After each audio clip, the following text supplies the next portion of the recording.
Sherali Jo'rayev ko'rmisham, bandaman qo'shiqlarini Chotki TV'dagi Abduvosit aka shu ijodkorlar tomonidan iltimos qilishgani uchun men intervyuda ijro qilgandim.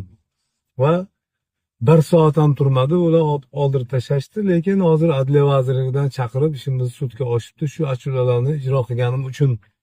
Bundan tashqari yana 20 ta ijodkorni yozib berishgan ekan.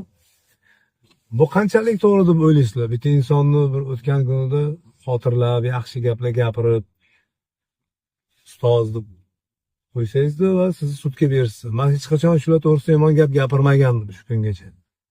O'zlari majburlashdi va yana majbur bo'lyapman shunaqa gaplar gapirishga.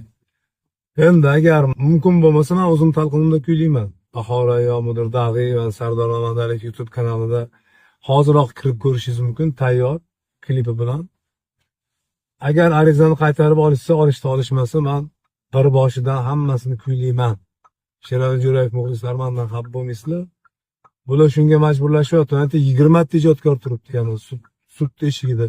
130 million ishtirok berdi bittasiga. Izzat Xoliqov degan ukamizga. Bu qanchalik to'g'ri deb o'ylaysizlar?